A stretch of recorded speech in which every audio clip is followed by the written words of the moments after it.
또 나눠드린 그 교재 중에서 우리 성령 충만한 그리스도인 그 다음 페이지 마태의 영성을 같이 한번 알아보도록 하겠습니다. 마태의 영성입니다. 자, 먼저 마태복음 28장 18절로 20절 말씀을 저와 여러분이 함께 한 목소리로 같이 읽습니다. 앞에 나오니까 같이 보시면서 같이 읽겠습니다. 시작. 예수께서 나와 일러 가라사대 하늘과 땅의 모든 권세를 내게 주셨으니 그러므로 너희는 가서 모든 족속으로 제자를 삼아 아버지와 아들과 성령의 이름으로 세례를 주고 내가 너희에게 분부한 모든 것을 가르쳐 지키게 하라 볼지어다 내가 세상 끝날까지 너희와 항상 함께 있으리라 하시니라. 아멘. 자, 우리가 지금 성경 공부하면서요, 이 사복음서에 중요한 하나의 패턴이 있다라고 말씀드렸습니다. 각각의 복음서의 맨 마지막에 나오는 예수님의 말씀, 직접 하신 말씀, 그 친언 혹은 그 말씀을 캐리그마라고 하는데 그 말씀이 그 본문 전체의 주제요, 핵심이요, 결론과도 같다라고 말씀을 드렸습니다. 그래서 이 사복음서가 정말 재밌게도요, 이 사복음서를 동일한 상황에서 각각의 복음서가 어떻게 기록되어 있는지를 쭉 비교해서 읽어가다 보면 진짜 신기한 사실을 발견할 수 있어요. 어떻게 되냐면요, 마태는 보십시오. 내가 너에게 분부한 모든 것을 가르쳐 지키게 하라, 가르친다라는 단어가 나오는데 이제 우리 알아보겠지만 마태복음은요 온통 가르친다로 가득 차 있습니다. 두 번째, 마가는요 이적과 표적으로 끝나고 있습니다. 믿는 자들이 이런 표적이 따르니 저희가 내 이름으로 귀신을 쫓아내며 새 방언을 말하며 뱀을 집으며 무슨 독을 마실지라도 해를 받지 않냐며 병든 자의 손을 얹어진 나으리라 라고 이야기했습니다. 그런데 예수님의 이적은요 크게 네 가지로 구분되어집니다. 주님께서 죽은 자를 살리는 이야기가 있습니다. 두 번째, 병든 자를 치유하는 이야기가 있습니다. 세 번째, 귀신을 쫓는 이야기가 있고 네 번째로 자연 이적이 있습니다. 오병이어 또 바람과 파도를 잠잠케 하시는 이런 식의 이적이 있습니다. 자, 요 네 가지로 구분되어지는 이적이 어느 책에 제일 많이 나올까요? 어떻게 알았어요? 맞아요. 마태복음이 제일 많이 나온다는 거예요. 제일 짧은 책인데 제일 많이 나옵니다. 진짜 신기합니다. 그리고 누가복음은 맨 마지막에, 우리 어제 알아봤지만 이 누가복음 맨 마지막에 뭐라고 말하고 있냐면 24장 49절에서 아버지 약속하신 바 위로부터 능력으로 입혀올 때까지 너희를 이승에 유하라 라고 말씀했습니다.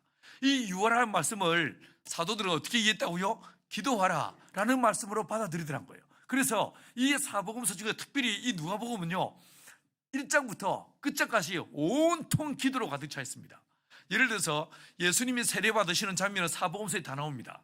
근데 세복음서는요 마태, 마가, 요한복음은 그냥 예수님이 세례받으시고 물에서 올라오실 때 하늘이 갈라졌다. 마가복음은 마태나 이 요한복음은 하늘이 열리고 이렇게 말했어요. 그리고 성령이 비료같이 임했다라고 얘기했는데 누가는 그 장면에서 단어를 하나 첨가합니다.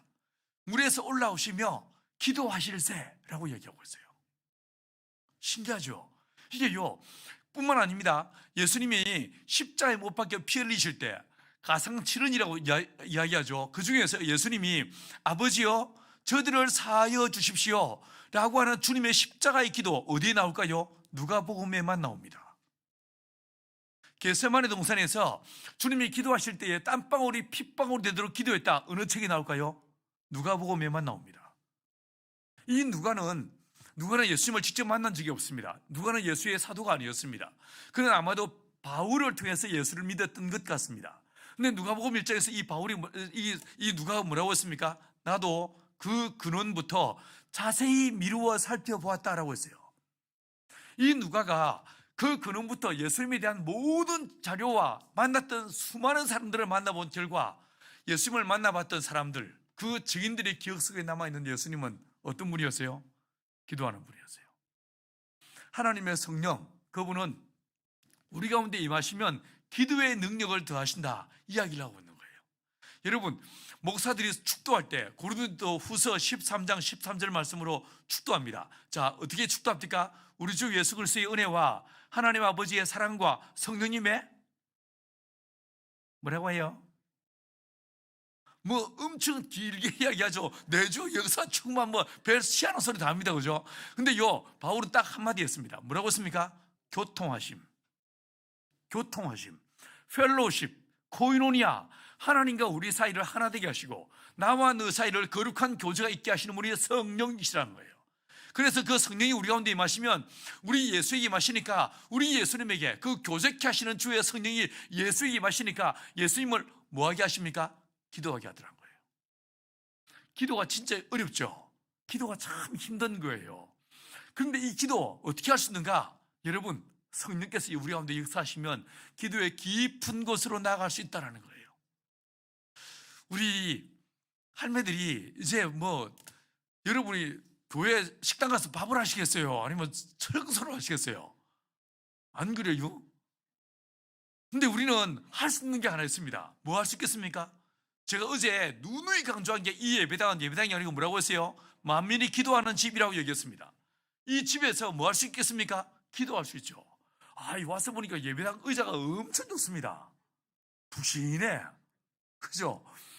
여기서 와서 늘 때를 얻든지 못 얻든지 신압으로 여기 와서 기도, 나라와 민족을 위해 기도하고 북한을 위해 기도하고 선교를 위해 기도하는 우리 할매들 되시길 축원합니다. 맞지? 맞지? 논의 뭐 하겠어요? 괜히 TV 들어봤자 시간밖에 멍 때리고 보다 보면 진짜 좀 안 그래요? 그죠? 열받죠? 그죠? 내가 지금 뭐 하고 있는 짓인가 싶죠? 예, 얼른 꺼버리고 교회 오세요. 교회에서 하나님 앞에 기도의 자리를 지키는 저와 여러분 되기를 축원합니다. 자, 그러면요, 요한은 뭐라고 했습니까? 요한은 순교라고 얘기했습니다. 21장 18절에서 순교에 대한 얘기를 한다고 했습니다. 그래서 하나님의 성령의 충만함이 우리에게 주어지게 되면 네 가지의 권능이 임한다는 거예요. 첫 번째, 말씀의 권능이. 두 번째, 이적과 표적을 하는 생명의 능력이 주어진다는 거예요. 저희 어머니가 이제 제가 신학교 갈 때 집에서 쫓겨났습니다. 이제 이 제사 때 절을 안 한다고 그 얘기 내가 안 드렸죠. 제사 때 일단 제가 종손인데 저희 집에 종갓집이다 보니까 제사가 진짜 많았어요. 1년에 막 10번 이상 있었던 것 같습니다. 거의 매달 어떤 달은 한 달에 2번씩 이렇게 제사가 있었어요.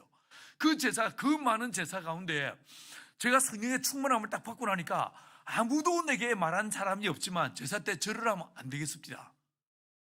나는 하나님의 자녀가 되어 있고 하나님께만 예배하는 자가 되어야 되겠습니다. 그래서 이게요, 제가 뭐 했냐면 제사 때 제가 종손이라서 우리 할아버지 옆에 바로 앞자리에 딱 서 있었는데 멍하게 서 있었습니다. 서 있었는데 처음에는 우리 아버지가 이 자식이 절을 빨리 하고 일어났나? 이래 싶었는데 계속 서 있으니까 저희 아버지가 딱 절을 하셨습니다. 이게 교회 나가다만 미쳤나 이 자식이 한번 더 해봐라 다리 뭉대로 확 분질러 치기 분다 이러셨습니다. 강씨 말도 하지 마이소. 강씨 진짜 고집 말도 하지 마이소. 근데요, 이게 제사가 한 2달 지난 다음에 있어서 모르겠는데 바로 3주 후에 제사가 있었습니다. 그날은요 진짜 내가 도망가고 싶었어. 정말 무서웠어요. 저희 아버지는 저보다요 덩치가 훨씬 크신 분입니다. 손이 소뚜껑만한 손이신데 그날 딱 제사를 지내는데 저는요 그날 아프다고 들어누워 있을까 아니면 도망을 칠까 별 희한한 생각을 했는데 이때요 피할 길이 없어. 그냥 내가 죽으면 죽으리라 이 마음으로 그냥 제사에 참여했습니다. 그날도 우두커니 서 있었습니다. 그날은 저희 아버지 한마디 안 하고 쉬고 계시다가 딱 제사 끝나더만은 음복 딱 끝나고 나니까 이리 와 딱 부르셔가지고 준비한 몽둥이를 저를 패기 시작했는데 그날 이후로 제사만 끝나면요 맞고 또 맞았어요. 죽도록 맞아봤어요. 어느 날 한 번은요 맞고 다음날 아침에 정신 차리고 보니까 강목 3개가 부러져 있습니다. 어떤 날은 쇠 파이프가 휘어지도록 맞아본 적이 있어요. 제가 보던 성경책 찢겨지고 불태워진 게 한두 번이 아니었어요. 제가 고등학교 때 성경 보려면 저희 아버지 주무신 거 확인하고 이불 뒤집어 쓰고 랜턴 켜가지고 성경을 봐야 했었어요. 그러다가 왜 어르신들이 초저녁에 잠 막 들어서 막 코고 싶다고 벌떡 깨시잖아요. 화장실 가시다가 보고 이불 뒤집어 쓰고 있으니까 이게 뭐하러 해서 들춰보다가 성경책 보고 있으니까 지금 밟고 성경책 찍고 이게 한두 번이 아니었어요. 그러다가 제가 고2 겨울 방학 때 연탄가스를 마셨어요. 두들겨 맞고 동생들 손에 질질 끌려서 방에 들어갔는데 그날 방에 연탄가스가 들어왔어. 연탄가스 마시고요 제가 죽었어요. 죽어가지고 내가 기억나는 건요 예수님 앞에 갔어요. 주님 앞에 갔는데 주님께서 너 왜 벌써 왔어? 이래가지고 도로 가라고 하셔가지고 제가 다시 왔어요. 제가 기억나는 건요, 주님 앞에 갔던 거예요. 주님의 그 옷자락, 이 요한계시록에서 말씀하고 있는 그 주님의 모습을 내가 직접 배웠어요. 진짜 아름다웠어요. 그 천국이 너무너무 좋았어요. 정말 다시 오고 싶지 않았어요. 내가 깨어났는데 울었거든요. 내가 왜 울은지 아십니까? 오기 싫어서 울었어요. 오기 싫어서. 너무너무 좋았어. 난 그날 이후로요, 내 소망은 딱 한 가지예요. 주님, 내가 빨리 가고 싶습니다.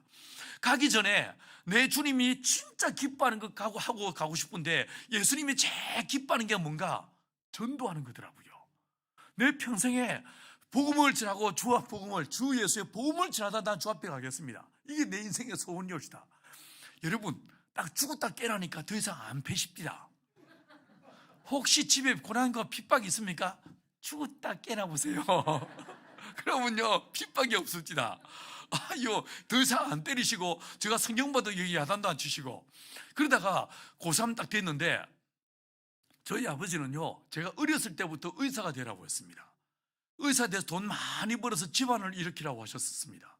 저희 할아버지 형제가 계셨는데, 두 분이 일제시대 때 일본에 유학 갔다 오셨는데, 이 작은 할아버지가 빨갱이가 되셨어요.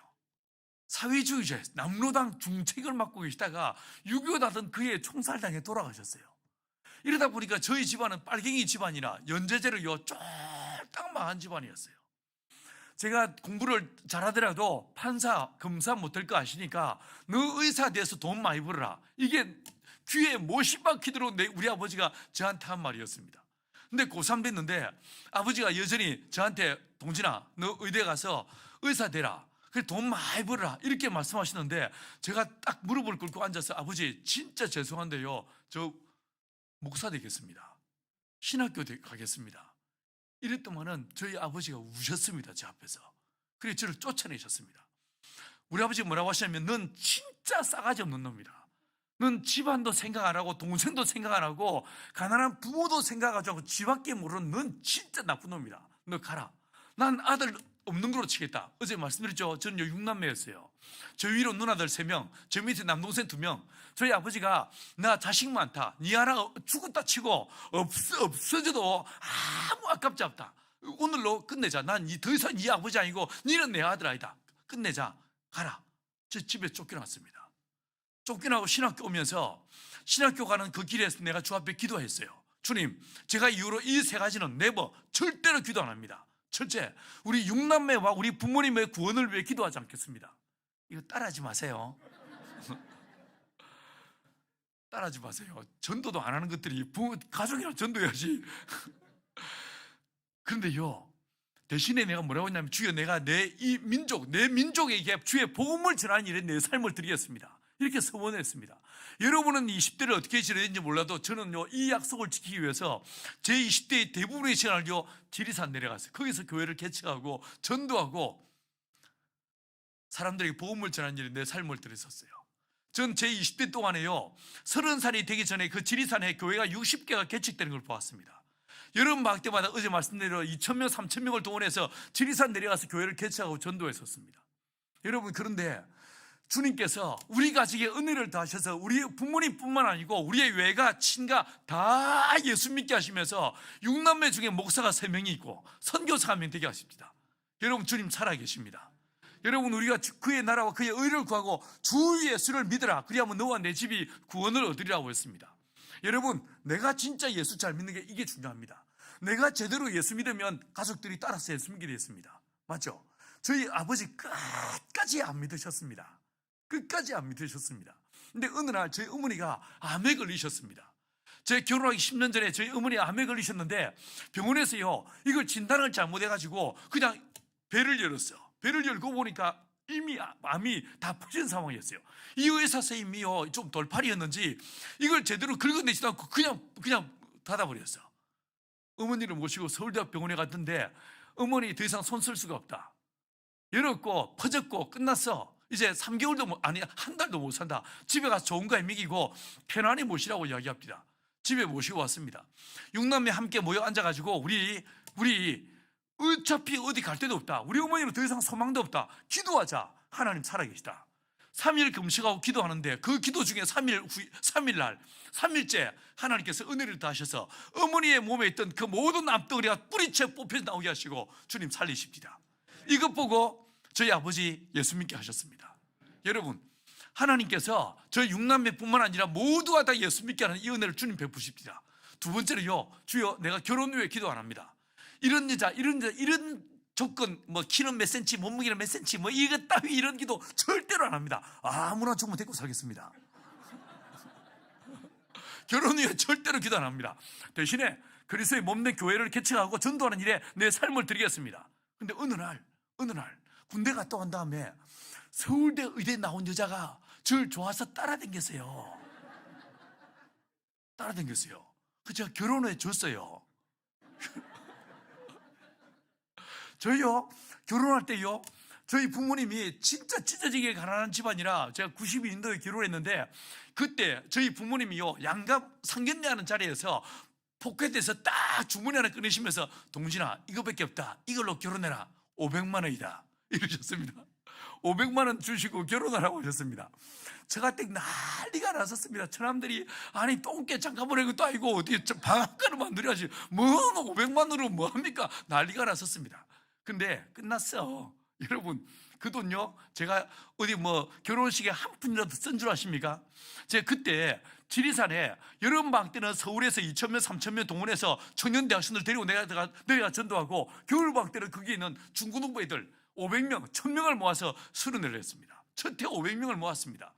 애들 밥을 먹여야 되는데 돈이 어디 있습니까? 그래가지고 서울에 있는 큰 교회에다가 삥을 뜯기 시작했습니다. 앵벌이를 했어요.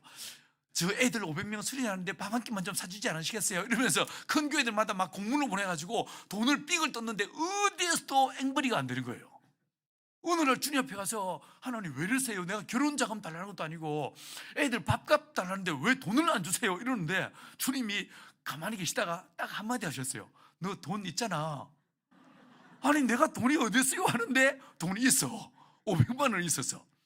제가 기도하다가 눈을 뜨고요, 주님 이거 해도 너무한 거 아닙니까? 남들은 2천만 원, 5천만 원 결혼하는데 이거 500만 원 밖에 어떻게 이 돈을 달라고 하세요? 이미 끝났어. 이미 게임 끝났어.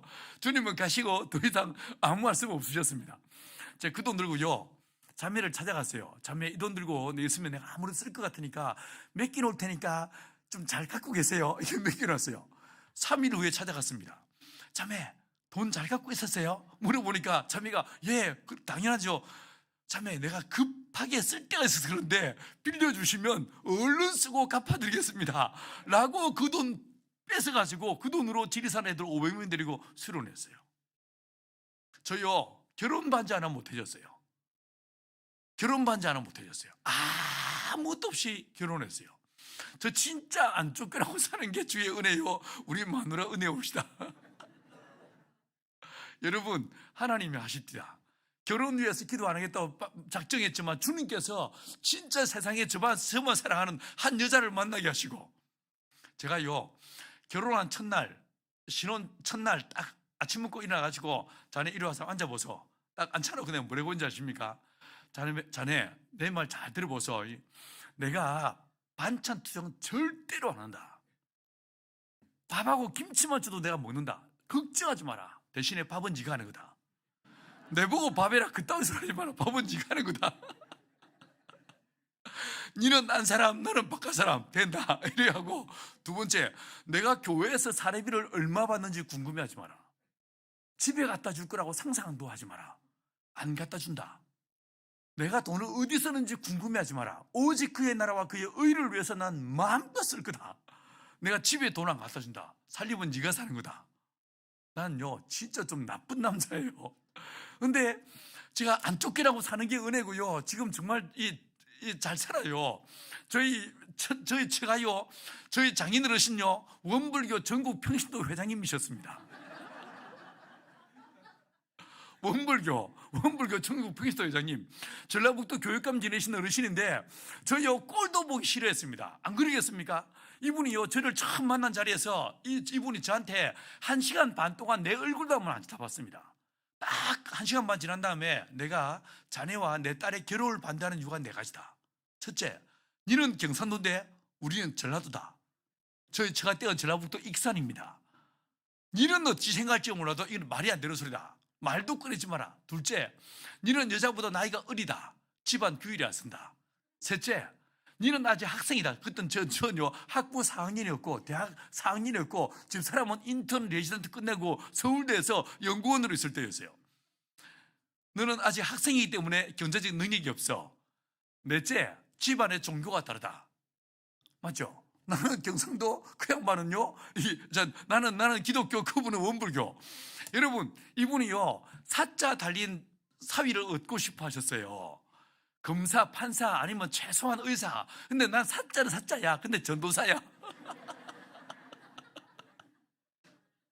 근데 그 어르신뿐만 아니라 아무도 예수 믿는 사람 없는 그 처갓집이요, 지금은요 모두가 다 예수 믿게 되셨어요. 저희 장인 어르신 예수 잘 믿다가 주의 품에 안기게 하시고, 저희 둘째 처남 저 진짜 꼴보기 싫어했습니다. 경상도 사람이라고 얼마나 싫었는지 모릅니다. 결혼하고 7년 동안요 내 얼굴을 안 봤습니다. 겸상을 안 했습니다. 밥을 같이 안 먹었습니다. 인사를 안 받았습니다. 근데 그 양반이요 결혼하고 10년 동안 애가 없었어요. 딱 내가 결혼하고 7년째 됐을 때 딱 만나게 됐습니다. 제가 그때 인천에 살 때인데 인천에서 만나게 됐어.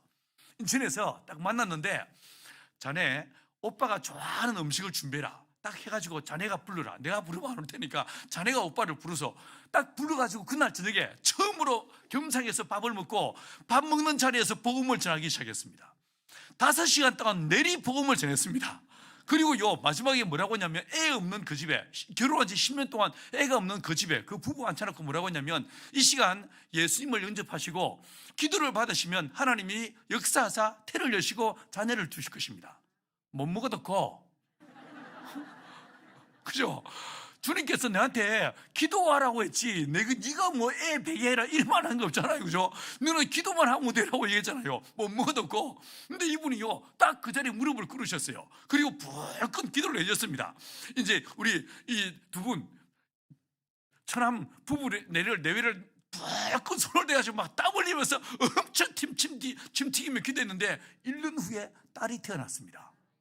1년 후에 아들이 태어났습니다. 그리고 그분이 지금은 장로님이 되셨어요. 할렐루야. 여러분, 주님 살아 역사하십니다.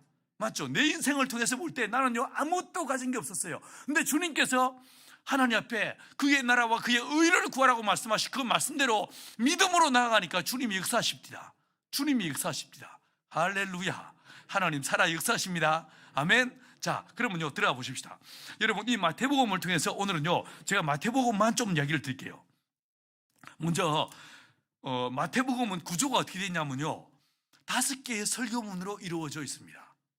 마태복음은, 자, 오늘도 저녁 때 우리 장로님들하고 앉아가지고 밥을 먹으면서, 제가 이제 집 짓는 사람이니까 저 오늘 낮에 가서 일하고 왔거든요. 낮에는 일하고 저녁에 와서 또 이게 집회하는 거예요. 이제 선교사님들 집 짓고 있는 일 하고 있는데, 집을 지을 때 구조를 어떻게 짜는가, 그 방이 몇 개, 화장실 몇 개, 이걸로 정하는 거예요.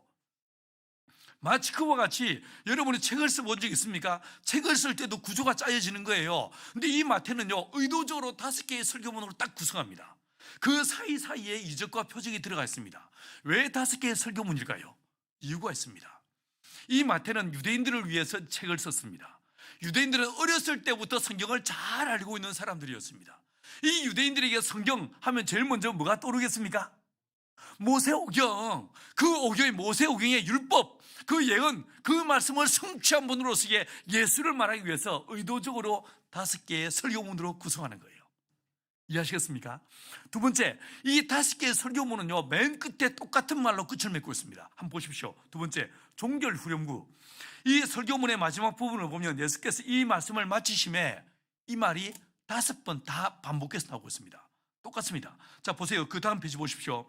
7장 28절 29절 예수께서 이 말씀을 마치심에 무리들이 그 가르치심에 디다케에 놀래니, 이는 그 가르치는 것이 디다스콘 권세 있는 자와 같고 저희 세견들과 같지 아니함이라 라고 여겼습니다. 이 말씀을 마치심에 라는 말씀으로 끝을 맺고 있습니다. 두 번째, 11장 1절 같이 한번 읽어보시겠습니다. 시작. 예수께서 12 제자에게 명하시기를 마치시고 이에 저희 여러 동네에서 가르치시며 전도하시려고 그 길을 떠나시니라. 자, 여기서 명하기를 마치시고 이렇게 돼 있죠. 마치시고 똑같다는 거예요. 설교를 쭉 하시고 설교를 마치시고 설교를 마치시고 이 말로 반복해서 나오고 있더란 거예요. 그 다음에 13장 53절 54절 같이 읽습니다. 시작. 마친 후에 거기를 떠나사 고향으로 돌아가사 저희 회당에서 가르치시니 저희가 놀라가로되 이 사람의 이 지혜와 이런 능력, 이 소피아와 이런 두라메이스가 어디서 났느냐라고 얘기하고 있습니다. 자, 여러분, 여기서도 천국 비유를 쫙 설명하신 다음에 뭐라고 했습니까? 이 모든 비유를 마치시고, 똑같죠? 같은 말이 나오죠. 그 다음에 19장 1절 18장에 뭐가 나왔습니까? 교회론이 나왔습니다. 교회가 어떤 것인지를 이야기했습니다. 이 교회에 대한 가르침을 다 하신 다음에 딱 19장 1절 가서 뭐라고 하시면 예수께서 이 말씀을 마치시고 갈릴리에서 떠나 요단강 건너 유대 지경에 이르렀다라고 얘기하고 있습니다. 똑같죠? 그 다음에 마지막 26장 1절. 자, 이 25장까지 뭐가 나옵니까? 종말에 대한 천국 비유가 쫙 나왔습니다. 맞죠? 이 천국 비유와 종말에 대한 이야기를 다 끝내신 다음에 26장 1절 같이 읽습니다. 시작. 예수께서 이 말씀을 다 마치시고. 자, 여러분, 이와 같이 이 마태복음은 예수님께서 말씀하시는 분으로서요 우리에게 소개해 주고 있더란 거예요. 자, 그 다음 보십시오. 다음에 보시면요, 주님의 설교문을 보시면 온통 그 안에 내용들이 다 어떠냐면요, 가르침에 대한 이야기로 가득 차 있습니다. 5개의 설교문이 모두가 다 마찬가지입니다. 그 다음 페이지 보십시오. 마태의 가르침에 대한 강조를 보십시다. 한번 이건요, 마태, 마가, 누가, 요한을 한번 비교해서 동일한 상황에서 마태복음은 어떻게 기록되어 있는지를 살펴보도록 하십시다. 자, 마태복음 4장 23절하고 그리고 누가복음 6장 17절은요 병행구절이에요. 똑같은 상황에서 마태, 마가가 어떻게 기록된지 보십시다. 먼저 누가복음을 우리 자매들이 한번 읽어보십시다. 자매들이 시작. 다음 페이지. 다음 쭉 넘어가세요. 다음. 네, 누가복음 6장 17절. 자, 읽습니다. 자매들 시작.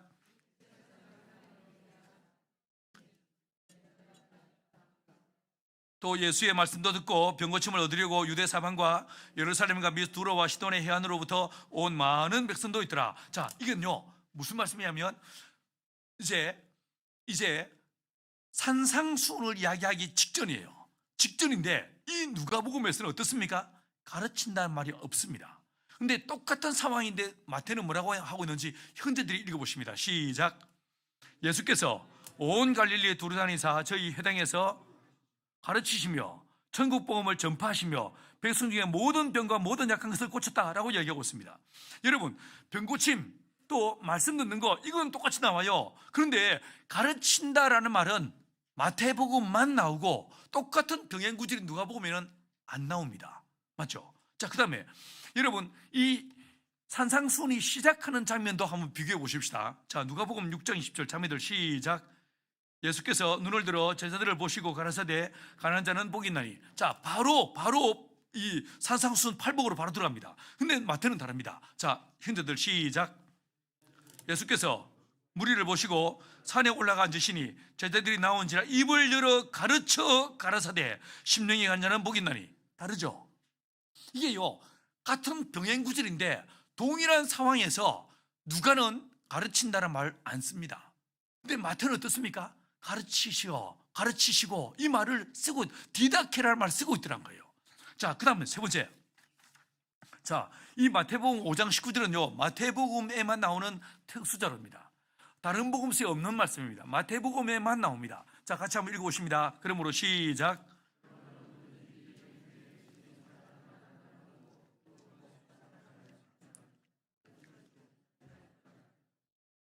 누구든지 이를 행하며 가르치는 자는 천국에서 크다 일컬음을 받으리라. 자, 보십시오. 이 말씀은요 새 복음서는 없습니다. 마가, 누가, 요한 없습니다. 이거 마태복음에만 나옵니다. 여기서 뭐라고 말하고 있습니까? 이 계명 중에 지극히 작은 것 중에 하나라도 버리고 가르치는 자는 그 사람은 뭐하다고요? 천국에서 지극히 작은 자가 될 것이다. 가르치는 것을 굉장히 중요하게 취급하고 있는 걸 보게 됩니다. 그 다음에 7장 28절 29절 이것도요 마태복음에만 나오는 스페셜 자료입니다. 제가 읽어보겠습니다. 예수께서 이 말씀을 마치심에 무리들이 그 가르치심에 놀래니. 가르친단 말이 나오죠. 이는 그 가르치는 것이 디다스콘이라고 했어요. 이것이 권세 있는 자와 같고 저희 세관들과 같지 않냐미라 라고 이야기하고 있습니다. 여러분, 예수님께서 이 말씀의 배경이 무엇이었습니까? 예수님께서 그의 고향 동네에 가셨습니다. 고향 동네에 가셨는데, 자, 기억을 떠올려보세요. 예수님의 고향 동네에서 이적을 행했습니까? 아무 이적도 행하지 않으십니다. 왜 행하지 않으셨습니까? 저희가 믿지 않았기 때문이었습니다. 그런데 이 사람들이 예수의 이 말씀을 듣고 이 사람의 이 지혜와 이 권능이 어디 있었다느냐라고 이야기하고 있습니다. 여러분, 주님은 말씀했을 뿐이었어요. 근데 말씀만 했는데 사람들은 뭐라고 했습니까? 이 지혜와 이 권능이라고 이야기하고 있습니다. 가르침이 뭐예요? 권능이더란 거예요. 가르침이 권능이더란 거예요. 하나님의 성령, 그분은요 말씀의 영이십니다. 하나님의 성령은 말씀의 영이시기 때문에, 진리의 영이시기 때문에 예수께서 하신 그 말씀을 다 기억나게 하고 생각나게 하고 믿어지게 하시는 분이 누구십니까? 성령이신 거예요. 그래서 그 성령이 예수에게 임하시니까 하나님의 말씀을 너무 재밌게 설명하게 하시더란 거예요. 그리고 그 말씀에 힘있고 권세가 있어가지고 이게요, 이 말씀을 듣는데 누가 보고 뭐라고 했습니까? 엠마오로 가던 글로바와 또 한 명의 제자가 예수의 말씀을 들었는데 그때 그 말씀을 들을 때 그때 그 감정이 어땠다고 말했어요? 뜨거웠다. 하나님의 말씀을 듣는데 우리의 심장이 막 벌렁거리고 가슴이 뛰고요, 마음이 뜨거워지더라는 거예요. 여러분도 그런 데 있었습니까? 없었습니까? 이런 일이 주일마다 있게 되길 간절히 축원합니다. 하나님의 말씀에 얼마나 그 힘이 있는지, 진짜 북덩이 같은 이 하나님의 말씀이 선포되어짐에 이 말씀을 듣는데 그 우리 마음이 뜨겁지 아니하느냐라고 이야기하고 있습니다. 왜 그렇습니까? 하나님의 말씀 안에 권세가 있는 거예요. 살았고 운동력 있는 주의 말씀인 거예요. 이 말씀이 성령을 통하여 선포되어지니까 이 말씀이 우리의 오장육부를 찌르고 폐부를 찌르면서 우리의 가슴을 달아오르게 하고 뜨거워지게 만들더란 거예요.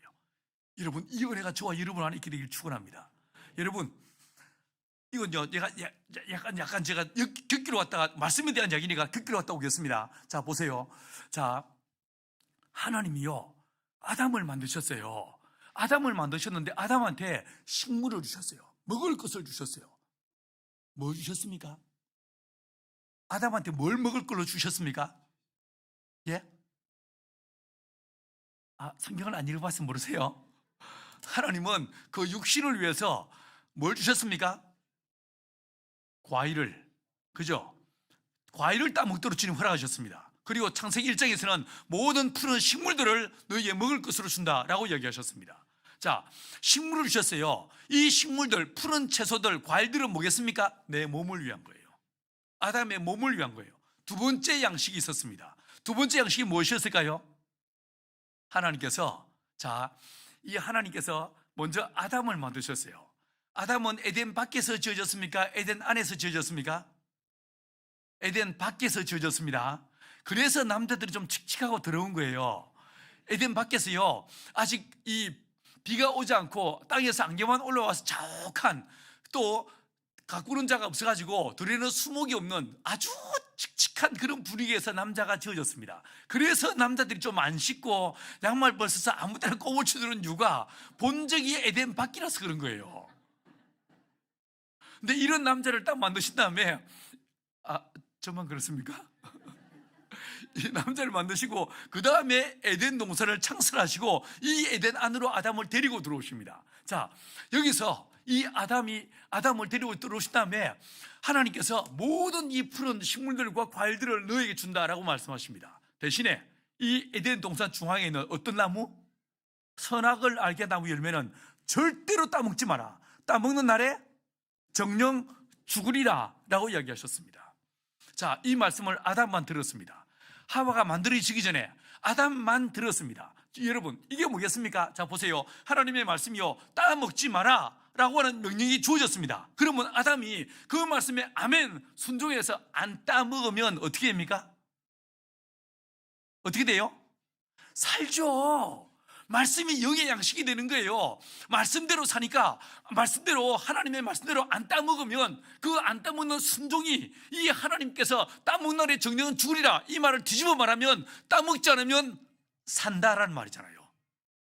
여러분, 이 아담에게 하나님께서 두 번째 양식을 주셨어요. 무엇이었습니까? 말씀이에요. 말씀을 주신 거예요. 하나님께서는 이 아담의 몸을 위해서는 식물을 주셨고 영을 위해서는요 하나님의 말씀을 주신 거예요. 이해하시겠습니까? 그래서 마태복음 4장 4절에서 사람이 떡으로만 살 것이 아니요 뭐로요? 하나님의 입으로 나오는 모든 말씀으로 산다는 거예요. 여러분, 이 말씀이 저와 여러분에게 주어질 때요, 이게 제가 전에 우리 당회원 수련회 때 내가 이야기를 드렸습니다. 하나님의 말씀은 두 가지 패턴이 있습니다. 하나님의 말씀은 절대로 서술형으로 주어지지 않습니다. 하나님의 말씀은 명령형이나 서술형이나 혹은요 청유형이나 의문문으로 주어지지 않습니다. 하나님의 말씀은 대저주의 말씀은 언제나 명령으로 주어집니다. 말씀은 반드시 명령으로 주어집니다. 선악을 알게 한 나무 열매를 따먹지 마시겠습니까? 이리 안 물어보십니다. 물어보십니까? 따먹지 말래? 이래도 안 물어보십니다. 말라라고 명령하십니다. 맞죠? 여러분, 이 말씀이 왜 명령으로 주어질까요? 하나님은 저와 여러분을 만드시면서 우리 안에요, 우리의 몸도 만드시고, 제가 영, 혼, 육에 대해서 말씀드렸는데 우리의 혼을 만드시면서 지성과 감성과 의지가 있겠어요. 이 지성은요 기억하는 거예요. 분별하는 거예요. 감정은요 희노애락 애오요 우리의 감정인 거예요. 근데 의지가 있습니다. 이 의지는 할 것인가 말 것인가 이걸 결정하는 게 의지입니다. 믿든지 안 믿든지, 순종하든지 불순종하든지 이걸 결정하는 게 우리의 의지라는 것입니다. 저와 여러분의 의지가 있어요. 아이고 오늘 저녁에 가 말아 이러다 오셨죠? 안 그러셨어요? 여러분은 그래도요 그 의지가 가야지 뭔 소리야 라고 딱 의지에 결단하고 오신 거예요. 이 의지가요 종로로 갈까요? 영등포로 갈까요? 차라리 을지로로 갈까요? 이때 헷갈릴 때 마지막 딱 결정을 누가 하는가? 내 의지가 하는 거예요. 하나님은 저와 여러분을 의지가 있게 만드셨습니다. 의지가 내 안에 있다 보니까 하나님의 말씀이 명령으로 주어지면 수용하든지 순종하든지 거부하든지 믿든지 안 믿든지 딱 둘 중에 하나로 나눠지는 거예요. 이해하시겠습니까? 그래서 하나님은 저와 여러분을 의지로 만드시다 보니까, 의지적 존재로 만드시다 보니까 말씀을 줄 때요 명령으로 주셔야 되는 거예요. 명령으로 줘야만 아멘 하고 순종하면서 말씀을 먹을 수 있는 거예요. 수용할 수 있는 거예요. 여러분, 저와 여러분이 하나님의 거룩한 말씀 앞에 명령에 순종하면 어떻게 됩니까? 말씀이 내 안으로 쑥 들어오는 거예요. 말씀은 반드시 명령으로 주어집니다. 자, 예를 들어서 아브라함에게 주님 하시는 말씀이 너는 너의 본토 친척 아비 집을 떠나 내가 네게 지시할 땅으로 갈래? 이리 안 물어보십니다. 뭐라고 하십니까? 가라 라고 말씀하십니다. 주 예수를 믿을래? 이리 안 물어보십니다. 믿으라 라고 명령하십니다. 모든 말씀은 어떻게 주어집니까? 명령으로 주어집니다. 여러분, 혹시 기억나십니까? 요한복음 12장 50절에서 뭐라고 하십니까? 예수님께서 나는 그의 명령이 영생인 줄 아노라 라고 말씀하십니다. 여러분, 하나님의 말씀이요 명령으로 주어지는데 그 명령이 뭐라고요? 영생이란 거예요. 영생이란 거예요. 왜 영생일까요? 이유가 있습니다. 하나님의 말씀은 명령만 주어지지 않습니다. 이 명령 뒤에 반드시 뭐가 따라오냐면요 약속이 따라 나옵니다. 주 예수를 믿어라, 그리하면 너와 내 집이 구원을 얻으리라, 약속이 나오는 거예요. 선악을 알게 나무 열매 따먹지 마라, 따먹는 날에 정령은 죽으리라, 이 말 뒤집어 말하면 따먹지 않으면 너는 산다, 약속이 나오는 거예요. 수고하고 무거운 짐자들아 다 내게로 오라, 내가 너희를 쉬게 하리라, 약속이 나오는 거예요. 말씀은요 마치 이 동전의 양면처럼 명령과 약속 이걸로 딱 쌍을 이뤄서 나오게 되는 거예요. 그래서 믿음이 뭐냐? 믿음은요 딴 거 아닙니다. 믿습니다. 이게 믿음이 아닙니다. 무엇이 믿음입니까? 명령에 순종하는 거예요. 명령에 순종하는 거예요. 주님이 가라면 가고 하나님의 거룩한 말씀, 내게 주어지는 말씀에 그 명령 앞에 나를 쳐서 복종시키는 것, 이게 믿음인 거예요. 아멘. 그래서 이 믿음은요 큰 믿음이 있고 적은 믿음이 있는 거예요. 믿음이 있다 믿음이 없다라고 말씀하실 수 있는 거예요. 여러분은 얼마나 믿음이 있습니까? 여러분은 주일 성수하십니다. 예배당에 나오십니다. 여러분, 근데 거기서 한 걸음 더 나가서 주님 우리에게 말씀하시는 그 모든 명령에 나를 쳐서 복종시키는 믿음의 삶을 사는 저와 여러분 되기를 축원합니다. 여러분, 저와 여러분이 명령에 순종할 때 그 뒤에는 약속이 내게 들어와서 나를 살리는 거예요. 약속이 살리는 거예요. 자, 보십시오. 디모데후서 3장 16절 기억나십니까? 무슨 말씀이었어요? 모든 성경은 하나님의 감동으로 된 것으로 교훈과 책망과 바르게함과 의로 교육하기 유익하니라고 이야기했습니다. 자, 여기서 모든 성경은 하나님의 감동이라고 했습니다. 하나님의 감동으로 됐다고 했어요. 이 감동이 무슨 말일까? 이게요, 70인용을 통해서 이걸 히브리어로 다시 바꿔보면 뭐가 되냐면요, 창세기 2장 7절에서 여호와 하나님이 생기를 그 코에 불어넣으시니 사람이 생명이 되었다. 그 생기가 이 감동이에요. 사람을 생명이 되게 하던 그 생기, 이 생기가요, 지금 어디 있다고요? 말씀 안에 있다는 거예요. 말씀 안에요. 모든 성경은 하나님의 감동으로 됐다 할 때 이 감동이 뭐냐? 이 감동이요, 하나님의 생기라는 거예요. 이 생기가 하나님의 말씀 구절 속에 이 말씀 안에 뭐가 들어있다고요? 생기가 들어있다는 거예요. 이 생기가 그 말씀 안에 들어있다 보니까 이게 교훈과 책망과 바르게함과 의로 교육하기에 유익하다는 거예요. 여러분, 이 말씀을 저와 여러분이 아멘으로 수용할 때, 이 말씀을 읽을 때, 이 말씀을 암송할 때 어떤 일이 벌어지겠습니까? 마치 여러분이요, 껍질 딱 까가지고 껌 하나 집어넣고 꼭꼭 씹으면 뭐가 나와요? 단물 나오잖아요. 단물 나오듯이 여러분이 이 말씀을 꼭꼭 씹어 먹으면, 이 말씀을 암송하면 이 말씀을 통해서 내게 뭐가 들어온다고요? 생기가 들어온다는 거예요. 생기가 들어온다는 거예요. 우리를 생명이 되게 하던 그 생기가 이게 내 안으로 들어온다는 거예요. 할렐루야. 여러분, 요한복음 6장 63절은 뭐라고 말씀하십니까? 뭔만 좀 기억나십니까? 살리는 것은 영이니 육은 무익함이라. 내가 너희에게 이르는 말이, 내 말이 뭐라고 했습니까? 영이요 생명이다. 하나님의 말씀이 뭐라고요? 영이고 하나님의 말씀이 뭐라고요? 생명이라는 생명이란 거예요. 그래서 이 말씀을 읽는 자가 복이 있고 듣는 자가 복이 있고 지켜 행하는 자가 복이 있다고 말씀하시는 거예요. 할렐루야.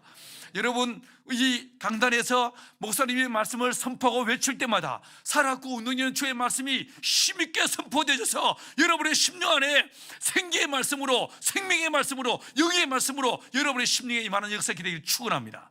할렐루야. 또 하나만 더 보십시다. 여러분, 어느 날 요한복음 17장에서 예수님이 기도하십니다. 대제사장이 기도를 올리십니다. 주님 뭐라고 그 기도 적에서 뭐라고 하시냐면요, 내게 주신 영광을 내가 저희에게 주었사오며 라는 기도가 나옵니다. 이 기도가 나와요. 여러분은 이 기도를 혹시 읽은 기억 나십니까? 예수님이 뭐라고 기도하시냐면, 주님, 내게 주신 아버지의 영광을 내가 저희에게 주었습니다 라고 기도하고 계세요. 이렇게 말씀하세요. 여러분, 영광이 무엇입니까? 영광은 우리가 하나님께 돌리는 거 아닙니까? 솔리 데오 글로리아, 그렇지 않습니까? 우리가 하나님께 올리는 거 아닙니까? 예배를 통해서, 찬양을 통해서, 우리가 선교를 통해서 하나님 이름을 영화롭게 하는 거 아니겠습니까? 그런데 예수님께서 뭐라고 하시냐면요, 내게 주신 아버지의 영광을 내가 저희에게 주었습니다 라고 말씀하고 있어요. 영광을 주신다는 거예요. 이게 무슨 말일까요? 어떻게 영광이 우리에게 주어질까요? 이 영광이 언제 주어질까요? 이게 진짜 궁금했습니다. 이걸요, 고등학교 2학년 때, 아니 어떻게 영광을 주신단 말이지? 이게 너무 궁금했습니다. 요한복음 1장으로 돌아와서 다시 읽어봤지만 답을 찾을 길이 없었어요. 마태복음 다시 돌아가서 주님의 공생애 처음부터 다시 쫙 읽었지만요, 답을 얻을 길이 없었어요. 목사님한테 물어봐도 그런 쓸데없는 게 관심 갖지 마라고 하시면서 제 질문을 그냥 확 씹어버리십니다. 그런데 어느 날 한 구절에서 그 답을 찾았습니다. 자, 이건 찾아보십시오. 고린도후서 4장 4절. 신약성경 고린도, 이게 신약의 구약 아니에요. 신약성경 고린도후서 4장 4절. 4장 4절 같이 한번 펴보십시오. 고린도후서 4장 4절.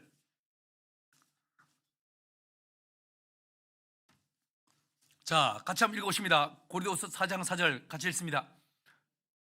그 중에 이 세상 신이 믿지 않는 자들의 마음을 혼미케 하여 그리스도의 영광의 복음의 광채가 저에게 비치지 못하게 함이니 그리스도는 하나님의 형상이라. 자, 보십시오. 그리스도의 영광의 복음의 광채라고 이야기하고 있어요. 그리스도는 우리 예수님이죠. 근데 그분의 복음 안에 뭐가 있더라고요? 영광의 광채가 있더라는 거예요.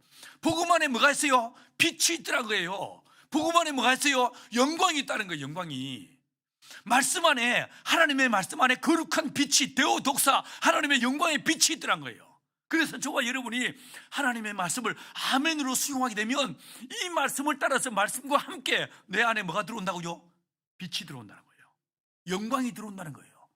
영광이 네게 들어와서 너희가 세상의 빛이니라고 하신 말씀이 그냥 하신 말씀이 아니고 하나님의 말씀을 아멘으로 수용하면 말씀 안에 있는 빛이, 말씀 안에 있는 영광이 내게 들어와서 나를 채워버린다는 거예요. 그래서 우리가 주님의 그 은혜 안에서 말씀으로 세상의 빛으로 서게 된다는 거예요. 할렐루야. 여러분, 지금 여러분 안에 뭐가 있다고요? 빛이 있다는 거예요. 빛이. 에베소서 5장 8절에서 뭐라고 했습니까? 너희가 전에는 어둠이니 이제는 주 안에서 빛이라, 빛이라, 빛의 자녀들처럼 행하라 라고 말씀하십니다. 여러분, 어떻게 내 안에 빛이 들어오게 됐습니까? 말씀을 통해서.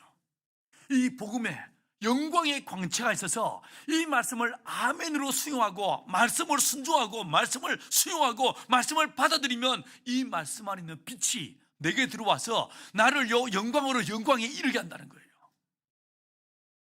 뭔 말인지 알겠어요? 자, 보세요. 말씀 안에 뭐가 있었어요? 뭐가 있었어요? 생기가 있다고 했어요. 생기가. 맞죠? 디모데후서 3장 16절 말씀대로 이 말씀은 하나님의 감동으로 됐다고 했습니다. 근데 그 감동이 뭐라고요? 생기라는 거예요. 두 번째, 요한복음 6장 63절 말씀대로 하나님의 말씀 안에 뭐가 있어요? 영이 있고 생명이 있더란 거예요. 그 다음에 고린도서 4장 4절 말씀대로 이 하나님의 말씀 안에 뭐가 있더라고요? 빛이 있더란 거예요. 빛이 있더란 거예요.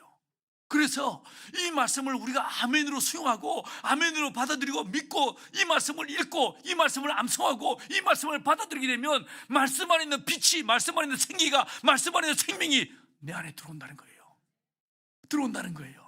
그래서 주님 뭐라고 하십니까? 에베소서 1장에서 모든 만물을 충만케 하신 자, 이거 충만함이 어디에 있다고요? 교회 안에. 교회 안에 어디 있어요? 강단 앞에 있습니까? 아니면 이 예배당 공간 안에 어디 있습니까? 어디 있습니까? 우리 안에.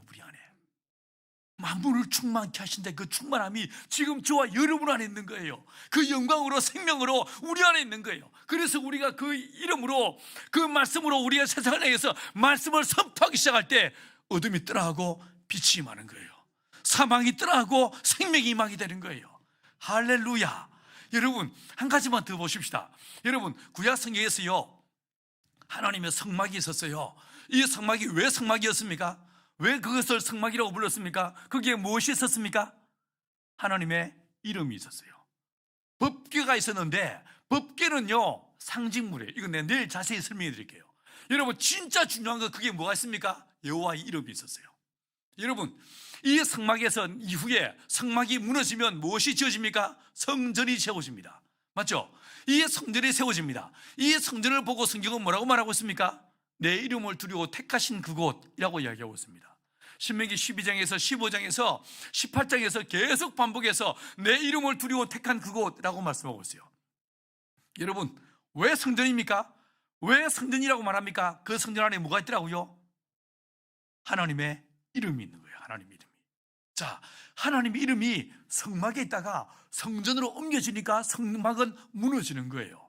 자, 그런데 요한복음 2장에서 예수님이 오셨어요. 예수님이 이미 짓고 있는 46년째 짓고 있는 그 성전을 보고 주님 뭐라고 하십니까? 저 성전을 헐라, 내가 살아내 다시 일으키리니 라고 이야기하십니다. 그리고 이어서 뭐라고 말씀하십니까? 이것은 성전된 자기의 육신을 가리킴이라 라고 말씀하십니다. 자, 여러분, 세 번째 성전이 누구십니까? 예수님의 성전인 거예요. 자, 성전이 세워지니까 성막이 무너지죠. 똑같이 성전된 예수님이 딱 오시니까 성전은 뭐가 됩니까? 무너지는 거예요. 이해하시겠습니까? 왜 예수님의 성전이었습니까? 아들을 낳으리니 그 이름을 예수라라. 이는 자기 백성을 저희 죄에서 구원할 자이심이라. 여러분, 예수가 이 땅에 오셨습니다. 근데 그 예수 이름이 무엇이었습니까? 예수였어요. 근데 이 예수가 원래 누구 이름인지 한번 찾아보십시다. 이 구절도 찾아보십시오. 요한복음 17장 11절 12절 말씀. 신약성경 요한복음 17장 11절 12절 말씀. 말이 너무 빨라서 잘 따라오고 계신지 모르겠어요. 자, 요한복음 17장 11절 12절. 자, 같이 읽어보십니다. 이건요 같은 구절이 이게 똑같은 내용이 두 번 반복해 나오고 있습니다. 자, 먼저 11절 같이 읽습니다. 시작. 세상에 있었고 나는 아버지께로 가옵나니 거룩하신 아버지여 내게 주신 아버지 이름으로 저희를 보존하사. 자, 보십시오. 여기서요 주님 뭐라고 하십니까? 내게 주신 누구의 이름? 아버지의 이름으로. 자, 보세요. 이 기도를 누가 하고 계십니까? 예수가 하고 계세요. 예수 이름이 무엇이었습니까? 예수였어요. 아들을 낳으리니 그 이름을 예수라라 라고 얘기했습니다. 근데 그 예수란 이름이 원래 누구 이름이었어요? 내게 주신 아버지 이름이란 거예요. 하나님의 이름이란 거예요. 창조주의 이름이란 거예요. 만물의 주관자의 이름이란 거예요. 근데 그 이름을 누구에게 주었어요? 아들을 낳으니 그 이름을 예수라라. 예수에게 이름을 주시더란 거예요. 이해하시겠습니까? 그래서 예수님이 성전이신 거예요. 자, 이 성전된 예수님께서 이제 그 이름을 어떻게 하십니까? 저와 여러분에게 주시는 거예요. 영접하는 자, 곧 그 이름을 믿는 자. 여러분, 저와 여러분이 예수님을 믿는다. 이게 무슨 말입니까? 내 안에 예수님의 이름이 들어오시는 거예요. 할렐루야. 내가 예수를 믿는다는 말은 나를 하나님의 성전 삼으시고 내 안에 무엇이 들어오시는 거예요? 성령과 함께 하나님의 거룩한 이름이 내 안으로 들어오는 거예요. 내 안에 예수 이름이 들어와 있는 거예요. 그래서 사도행전 3장에서 3장 1절 이하에서 보십시오. 제9시 기도 시간에 베드로와 요한이 기도하러 성전 미문으로 올라가다가 누구를 만났습니까? 나면서 안전병이 된 자를 만났어요. 이 안전병이가 뭔가 얻을까요? 베드로를 주목하여 바라봤습니다. 베드로가 뭐라고 말합니까? 은과 금은 내게 없거니와 내가 내게 있는 것으로 내게 명하노니 곧 나사렛 예수 이름으로 일어나 걸으라. 베드로는 뭐라고 말하고 있는 것입니까? 내 안에 뭐가 있다고요? 예수 이름이 있더란 거예요. 여러분, 예수 안에 있던 그 예수 이름이 우리 이 베드로가 예수님을 영접하는 순간에 그 예수 이름이 베드로 안으로 들어와 있더란 거예요. 근데 그 이름이 베드로 안에만 있습니까? 아니라는 거예요. 예수님을 영접하는 자, 그 이름을 믿는 자들, 예수를 믿는 자들 모두의 심령 안에 무엇이 들어와 있습니까? 예수 이름이 들어와 있는 거예요. 할렐루야. 이 예수 이름이 누구 안에 있다고요? 내 안에 있어요. 내 안에. 맞죠? 내 안에 있다는 거예요. 자, 한번 오른손 주먹을 쥐어보십시오. 그리고 저를 따라해 보십시오. 내 안에 예수 이름이 있다. 시작. 내 안에 예수 이름이 있냐? 진짜로 여러분을 괴롭히고 여러분을 병들게 하고 여러분의 가족을 괴롭히는 더러운 귀신들의 세력들을 향해서 이를 악당 물고 이 더러운 귀신아, 너 알아 몰라? 내 안에 예수 이름이 있어. 자신감 있게 다시 한번 내 안에 예수 이름이 있다. 시작. 내 안에 예수 이름이 있다. 할렐루야. 여러분, 하나님의 성령이 우리 안에 역사하시면서 우리 안에 나를 살리시는 내 안에 영의 양식이 되는 뭘 허락하십니까? 말씀을 주시더란 거예요. 말씀을 주신데 이 말씀 안에 뭐가 있었어요? 영이 있고 생기가 있고 이 안에 빛이 있더란 거예요. 더불어서 하나님의 성령이 우리 안에 거하시면서 내 안에 무엇이 들어와 있다고요? 예수 이름이 들어와 있다는 거예요. 예수 이름이. 이게요, 그 고2 때, 고등학교 2학년 때 이게 깨달아지는데요, 정말 얼마나 마음이 뜨거워지는지 막 견딜 수가 없었어요.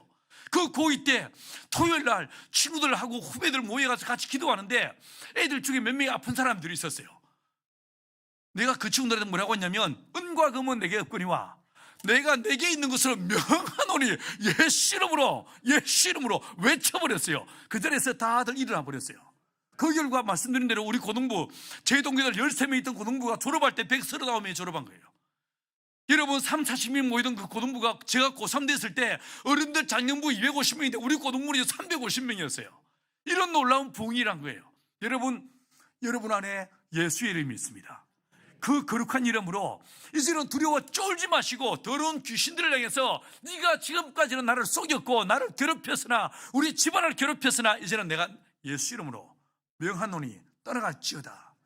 외치고 선포하는 저와 여러분들에게 축원합니다. 여러분, 예수 믿는 순간에 저와 여러분에게 두 가지 이 말의 권세가 주어집니다. 첫 번째는 기도의 권세가 주어집니다. 예수 이름으로 기도할 수 있습니다. 예수 이름으로 찬양할 수 있습니다. 예수 이름으로 하나님 앞에 아뢰고 간구할 수 있습니다. 기도할 수 있는 권세가 주어집니다. 이건 아무나한테 주어지는 것이 아닙니다. 예수 믿는 자에게 주어지는 거룩한 특권입니다. 두 번째가 있습니다. 기도만 주어지는 게 아닙니다. 선포하시는 능력이 주어집니다. 예수 이름으로 복을 비는 거예요. 복 받을지어다. 이걸 누가 하십니까? 목사님들이 축도하잖아요. 축도. 그러잖아요. 주 예수 그리스도의 은혜와 하나님 아버지의 사랑과 성령의 교통하심이 너희 무리에게 있을지어다. 이게 뭡니까? 복을 비는 거예요. 선포하는 거예요. 근데 이걸 목사만 할 수 있습니까? 아니에요. 아버지가 자식을 향해서 선포할 수 있는 거예요. 복 받을지어다. 오늘 주님이 너와 동행할지어다 라고 선포할 수 있는 거예요. 여러분 베드로와 요한이 그 나면서부터 안정병이 된 사람 붙잡고 3일 금식기도 했습니까? 철학기도 했습니까? 아니라 뭐 했어요? 선포했어요. 내가 내게 있는 것으로 명하노니 곧 예수 이름으로 일어나라. 선포해버립니다. 여러분 때로는요 기도해야 될 것도 있어요. 근데 하나님께서 자꾸 기도만 하고 선포를 안 하면요, 내가 너한테 줬잖여, 예수 이름 줬잖여, 그거 냅뒀다 뭐요, 그 이름으로 선포요. 주님 이렇게 말씀하실지 모릅니다. 맞지? 맞지? 올해는 1년 동안에 여러분 구역 식구들 향해서, 이 교회 성도들 향해서 예수 이름으로 복을 비시고 복을 선포하시고, 이 구비신을 향해서 두 손 높이 들고 복을 선포하는 여러분 되시길 축원합니다. LG도 떠나고 삼성도 떠나고 영 핫바지가 되었어요. 근데 주님께서 역사하사 주님 이 구미공단이 다시 공단에 사람들이 몰려오게 하시고 공단들이 몰려오게 하시고, 주여 이 한반도의 중심인 이 구미에서 다시 한번 경제의 융성과 부흥이 있게 하십시오. 이렇게 여러분이 기도해야 될 거 아닙니까? 대통령 욕할 게 아니에요. 대통령이 뭐 할 수 있습니까? 여러분 만물을 통치하고 다스리시는 분요 하나님이세요. 맞죠? 하나님 그분의 이름으로, 그 예수 이름으로 이 구미시를, 오늘 제가 구무산 거기 호수 그 뭐지? 거길요 한 바퀴 뺑 돌으면서 기도를 했어요. 주여 이 구미에 은혜를 다하시고 이 슬픔의 땅, 이 실패와 좌절의 땅에 하나님 부활의 소망을 허락하여 주십시오. 1시간 내 기도하면서 그 땅을 돌았어요. 여러분이 나는요 오다 가다 하는 사람이니까 한 번 기도하는 거고, 여러분 여기 쭉 사는 사람들이니까 맨날 기도해야 되지. 안 그래요? 예, 여러분 자식 새끼만 위해서 기도할 게 아니라 여러분 이 국민을 위해 기도하고 나라와 민족을 위해 기도해야 되는 거예요. 두 손 높이 들고. 맞죠? 여러분에게 이런 특권이 있다는 거예요. 이런 권세가 있다는 거예요. 주님 뭐라고 하셨습니까? 너희가 땅에서 매면 하늘에서 매요, 땅에서 풀면 하늘에서 풀린다니까, 이렇게 말씀하셨어요. 여러분이 기도하면 누가 움직인다고요? 천사들이 움직인다는 거예요. 여러분 옆에 와 있는 천사들이 말씀하십시오, 제가 순종하겠습니다 라고 딱 수정을 넣는다는 거예요. 근데 당최 기도를 안 해. 미치겠어. 그냥 미치겠어. 여러분 하나님의 말씀은 명령으로 주어집니다. 이 명령을 내 마음에 새기고 이 명령이 나를 진짜 복종시키면서 그 뒤에 약속을 붙잡고 기도하는 거예요. 여러분 기독교의 기도는요 어려운 게 아니에요. 기독교 기도는 진짜 쉽습니다. 어쩌면 되는지 아십니까? 할 말도 하고 할 말도 하고 계속 주언부언하는 게 기도가 아니에요. 기도는 무엇입니까? 명령에 순종하면서 약속을 요청하는 거예요. 약속을 요구하는 거예요. 명령에 순종하는 게 선행돼야 되는 거예요. 명령에 순종하면서 그 뒤에는 약속, 이걸 딱 요구하는 거예요. 자, 예를 들어서 여러분이요 수고하여 지쳤어요, 피곤해요, 그냥 코로나 때문에 미치겠어. 이때 우리가 어떻게 기도할 수 있겠습니까? 수고하고 무거운 짐자들아 다 내게로 오라 하신 주님, 내가 이 시간 좁혀갑니다. 약속하신 쉼을 내게 허락하여 주옵소서. 이게 기도인 거예요. 이해하시겠습니까? 이게 기도인 거예요. 그냥 나에게 쉼을 주시옵소서, 이게 기도가 아니고 주님의 앞에, 말씀 앞에 있는 명령, 그 명령에 순종하는 거예요. 그 순종을 하면서 그 뒤에는 약속을 주 앞에 요청하는 거예요. 자, 보세요. 성경을 다시 한번 보십시다. 아브라함이 자식 달라고, 아들 달라고 40일 금식 기도했습니까? 특별 새벽 기도했습니까? 철학 기도했습니까? 기도합니까? 안 합니다. 기도 안 합니다. 자, 보세요. 창세기 12장에서요 너는 너의 본토 친척 아버지 집을 떠나 내가 내게 지시할 땅으로 가라. 그리하면 내가 너로 큰 민족을 이루게 하겠고 이 땅을 내가 너에게 주겠다. 내 이름을 창대케 하겠다. 위대한 약속을 주셨습니다. 맞죠? 자, 아브라함이 그 말씀 듣고 어떻게 합니까? 하란에서 모은 모든 사람들과 모든 재산을 거느리고 떠납니다. 그리고 가나안 땅에 들어갔습니다. 아브라함 할 거 다 했어요. 맞죠? 순종했습니다. 이제 누가 역사하실 차례입니까? 하나님이 역사하실 차례예요. 그래서 아브라함은 기도 안 하는 거예요. 오히려 하나님이요, 야 아브라함아, 나는 전능한 하나님이야, 왜 이래, 내가 할 수 있다니까, 내 준다니까, 왜 이래, 됐습니다, 그냥 저 엘리에셀 종이나 좀 잘 살게 해서, 아니야 내가 준다니까. 오히려 주님이 오히려 아브라함한테 설득을 시키고요 이러십니다. 나중에 하갈을 통해서 이스마엘 낳았을 때도 주님이 어떻게 하십니까? 야단을 이 자식 이거 못 기다리고 또 그새 바람을 피워 야단을 치십니까? 안 치십니다. 하나님이 다 뒤수습해 주십니다. 맞죠? 그리고 뭐라고 하십니까? 내가 준다. 아들 줄게 라고 말씀하십니다. 22장 창세기 22장 10절에서 아브라함아 정령 기한이 이르면 내가 다시 온다. 내가 다시 온다. 그리고 그때에 네 아내 사라에게 아들이 있을 것이다 라고 말씀하십니다. 사랑하는 여러분, 하나님께서는요 이 아브라함이 순종한 거예요. 본토 친척 아버지 집을 떠난 거예요. 말씀에 순종한 거예요. 이제 아들은 누가 주셔야 됩니까? 하나님이 주셔야 되는 거예요. 그래서 주님은요 이 아브라함에게 아브라함이 실수하더라도 아브라함이 잘못하더라도 다 용서하시고 용납하시고 하나님이 하나님의 때에 이삭을 주신 거예요. 할렐루야. 여러분, 기도는요 쉽습니다. 먼저 뭐라고요? 순종하라는 거예요. 아무렇게나 순종하는 게 아니고 말씀을 쫙 찾다가 내가 지금 이게 필요해. 그러면 그 앞에 분명히 보시면요 명령이 있습니다. 그 명령에 순종하는 거예요. 명령에 순종하면서 그 뒤에는 약속을 딱 요청하는 거예요. 아까 제가 했던 것처럼 우리 집에 부모님들 아무도 예수 믿지 않을 그때에 주 예수를 믿으라. 네가 예수 잘 믿으면 너의 가족들 다 예수 믿게 할 것이다. 이 약속이 있는 거예요. 맞죠? 나는요 전도할 필요가 없는 거예요. 나는 뭐 하면 돼요? 나는 예수만 잘 믿으면 돼. 예수만 잘 전하면 돼. 맞죠? 내가 예수의 제대로 살면 어떤 일이 벌어집니까? 내 가족은 주님이 선교하신다는 거예요. 이게 주 예수를 믿으라. 그래야면 너와 내 집이 구원을 얻으라 이 말씀 아닙니까? 주님 그대로 하십디다. 그대로 하십디다. 사랑하는 여러분, 명령에 순종하십시다. 올해 1년 동안은 교회만 왔다 갔다 그냥 교회 문지방만 밟는 사람들이 아니고 하나님의 말씀에 나를 진짜 복종시키는 순종을 통해서 주님을 영화롭게 하고 순종을 통해서 하나님의 뜻을 이루어드리고 순종을 통해서 하나님의 말씀의 위대하심을 드러내는 순종의 사람들로 살 수 있게 되길 축원합니다. 주님 말씀하십시오. 종이 듣겠나이다. 이 거룩한 순종의 자세로 믿음으로 나가는 저와 여러분들 시간들이 축원합니다. 그럼 다시 아까 갔던 에덴으로 다시 한번 돌아와 보십시다. 자, 아담은요 에덴 밖에서 지어졌어요. 그죠? 자, 하와는 어디서 지어졌습니까? 우리 아침에들 한번 기억을 돌려보세요. 처음에 눈 떴을 때 뭐가 보였어요? 뭐가 보였어요?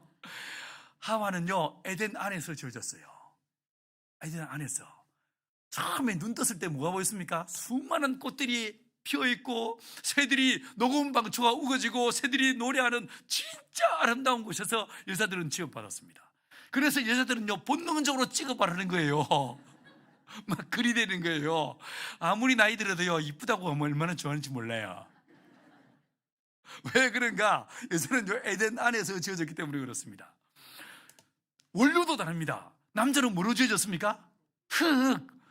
더 쉽게 말하면 흙먼지예요. 이게 더스트, 이게 아담아라는 말인데 이게 흙먼지란 말이에요. 이게 바람이 불면 흙먼지가 확 날리잖아요. 그거로 만들어졌어요. 이러다 보니까 남자들은 잘 삐지는 거예요. 외부 환경에 쉽게 노출되고 쉽게 이게 변죽기 이끌고 삐지면요 입이 대빨 나와. 말을 안 해. 이게 왜 그런가? 흙으로 지어져서 그렇습니다. 자, 그런데 그에 비해서 여자는 어디서 지었다고요? 에덴 안에서 뭐로 지어졌습니까? 갈비뼈로. 이게 본 차이나 뼈로 지어졌어요. 이게 사실은 히브리어에서 아담의 갈비뼈라고 번역된 이 단어는요 킹제임스 버전 그전에는요 이게 갈비뼈가 아니었습니다. 이게 원어는요 사실 굉장히 독특한 단어입니다. 이 말을 직역하면 어떤 뜻이냐면 남자의 몸에 있던 아담의 몸에 있던 매우 아름다운 부위라는 뜻입니다. 자, 이걸 하와가 봤습니까? 못 봤죠. 그걸 떼서 하와를 만들었으니까 어디에 있었는지 이게 여기에 있었는지 아니면 꼬리뼈에 붙어 있었는지 아무도 본 인간들이 없습니다. 아무튼 그걸 떼서 여자를 만들었습니다. 여러분, 여자는 뼈로 지어졌습니다. 자, 그런데 더 중요한 건요 여자는 선악을 알게 나무 열매를 따먹지 말라 이 말씀을 직접 듣지 못했습니다. 아담만 들었습니다. 맞죠? 자, 이런 상황에서 뱀이 옵니다. 여러분, 사실은요 아담은 하와에게 1:1 제자양육 성경부를 제대로 시켰어야 됩니다. 하와 이리 와라, 한번 앉아봐라, 하나님께서 라고 하시면서 주의 말씀을 제대로 가르쳤어야 되는데 창세기 3장에서 뱀하고 이야기하는 장면을 보면요 여자는 말씀을 몰랐습니다. 자, 왜 몰랐을까요? 이 아담이 그전에는 누구랑 살았습니까? 긴 꼬리 원숭이, 우랑우탕, 침팬지 이런 털이 온몸이 북실북실한 이런 것들하고 살다가 어느 날 깊은 잠에서 깨어서 눈을 부시시 깨어보니까 앞에 누가 서 있습니까? 몸이 뽀사시한 하와가 서 있습니다. 딱 보는 순간에 어떻게 됐을까요? 뻑 같습니다. 맛이 가버렸어요. 우심뽀가 난리가 났습니다. 그 결과 이 아담이 하와한테 말씀을 제대로 안 가르쳤습니다. 하와 이리 와봐라. 하나님께서 우리 뽀뽀 먹을까? 이러면서 말씀을 제대로 안 가르쳤습니다. 그러다 보니까 자, 아담 안에는 무엇이 있어요? 진리가 있는 거예요. 말씀이 있는 거예요. 하와 속에는 뭐가 없습니까? 말씀이 없는 거예요. 말씀이 없는 거예요. 이러다 보니까 여러분, 뱀이 올 때, 창세기 3장에서 뱀이 올 때 뱀이 어디로 옵니까? 하와한테 왔습니까? 남자 아담한테 왔습니까? 정확하게 하와에게 옵니다. 왜 하와에게 왔습니까? 여러분, 요한복음 8장 44절에서 이 마귀에 대해서 주님 뭐라고 하시냐면요, 마귀는 그 속에 진리가 없으므로 진리 가운데 서지 못하고 거짓을 말할 때마다 제 것으로 하거니와 라고 말씀하십니다. 마귀는 그 속에 뭐가 없다고요? 진리가 없어요. 그래서 어디에 서지 못한다고요? 진리에 서지 못한다는 거예요. 자, 무엇이 진리입니까? 말씀이 진리죠. 아담 안에는 무엇이 있습니까?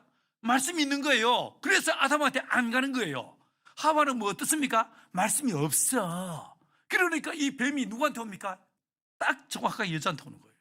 여러분, 저와 여러분이 진리 가운데 서 있지 못할 때, 말씀 가운데 서 있지 못할 때 우리는요, 마귀의 공격을 받을 수밖에 없는 거예요. 밖에 없는 거예요. 사랑하는 여러분, 무엇이 원죄입니까?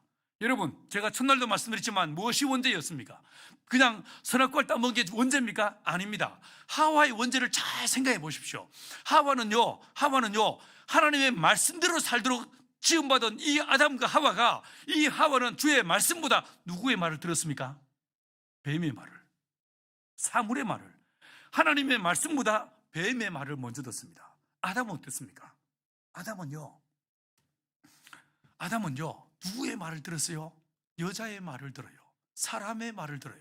원죄는 무엇인가? 하나님의 말씀대로 살도록 지음받은 저와 여러분이 하나님의 말씀보다 환경과 상황과 사람의 말을 듣고 사는 것, 이게 바로 원죄인 거예요. 이게 죄인 거예요. 여러분, 이 올해 1년 동안 세상을 향해서 주님 내 귀를 막아주십시오. 내 소리로부터 내 귀를 막아주십시오. 하나님의 말씀이 내 귀를 여시고, 하나님의 말씀이 내 입을 여시고, 하나님의 말씀이 가라면 가고 말씀이 이끄시는 대로 말씀에 나를 쳐서 복종시키는 믿음의 삶을 사는 자 되게 도와주옵소서. 이것이 저와 여러분의 소원되기를 간절히 축원합니다. 사랑하는 여러분, 주의 말씀에 나를 쳐서 복종시킬 때 이것이 뭐라고요? 생명이란 거예요. 이게 진리란 거예요. 이 일을 돕기 위해서 누가 오십니까? 성령이 오시는 거예요. 하나님의 성령께서 오셔서 이 말씀을 기억나게 하시고, 이해되게 하시고, 믿어지게 하시고, 이 말씀을요 순종하시는 거룩한 감동을 우리에게 더하시는 거예요. 사랑하는 여러분, 하나님의 성령께서 예수님에게 임했습니다. 임하시니까 이렇게 너무 중요한 게 하나님의 말씀이다 보니까 제일 먼저 예수님에게 어떤 권세가 주어집니까? 어떤 권능이 주어집니까? 말씀의 권능이 주어지더란 거예요. 이해하시겠습니까? 하나님의 성령께서 예수 안에 말씀의 권능을 주셔서 우리 예수님께서 구약과 신약을 막 넘나들면서 하나님의 말씀을 쫙 풀어주시고, 사람들이 그랬구나, 말씀이 깨달아지게 하시고 믿어지게 하시고 이해되게 하시더란 거예요. 왜요? 말씀 안에 생명이 있으니까. 제일 먼저 사람들이 하나님의 말씀을 수용해야, 말씀이 믿어져야 사람들이 하나님 앞에 눈을 들고 찬양을 드리고 예배를 드리고 선교하는 사람이 될 수 있으니까, 제일 먼저 주님 뭐 하십니까? 하나님의 성령께서 우리 예수님에게 말씀의 능력을 주셔서 사람들에게 말씀을 잘 설명할 수 있도록, 말씀을 잘 가르칠 수 있는 이 능력이 주어지더란 거예요. 올해 이 1년 우리 구미 성전교회 우리 목사님들과 온 우리 성도들 안에 이 말씀의 권세와 이 말씀의 능력이 주어지게 되기를 축원합니다. 그래서 우리가 주일날 예배 드릴 때마다 하늘 문이 열리고 말씀이 선포되어지고 살았고 운동된 주의 말씀이 우리의 심령 안에 박혀져서 이 말씀 때문에 영혼이 살아나고 말씀 때문에 내 가정이 살아나고 회복되는 이 은혜가 있게 되기를 축원합니다. 그리고 이 교회를 통해서 마치 에스겔서 맨 마지막에 하나님의 영광이 충만한 그 성전에서부터 물이 스며 나오는 것처럼 이 교회, 이 구미 성전교회 강단에서 이 구미를 살리고 민족을 살리는 하나님의 진리의 강물이, 진리의 말씀이 이 교회에서 흘러나가는 은혜의 역사 있게 되기를 축원합니다. 그래서 여러분에게 주어진 말씀을 통해서 여러분의 가정이 회복되어지고, 여러분에게 들려지는 주의 말씀을 통해서 여러분의 자녀들이 회복되어지고, 모든 어둠의 세력들이 떠나가 버리고 믿음으로 승리하고 믿음으로 일어서는 예수의 사람들 되시길 간절히 축원합니다. 할렐루야. 사랑하는 여러분, 우리 예수님에게 하나님의 성령이 임하시니까 말씀의 권세가 주어졌습니다. 말씀의 능력이 주어졌습니다. 이 말씀을 이야기하시니까 이 사람의 이 가르침은 우리의 세계관과 같지 않다. 권세 있는 세계관이다. 이렇게 말했습니다. 자, 여러분, 예수님만 그랬습니까? 아닙니다. 오순절날 마가의 다락방에서 사도들이 성령의 충만함 받습니다. 이 성령 충만함 받으니까 사도들이 어떻게 바뀝니까? 말씀의 사람들로 바뀝니다.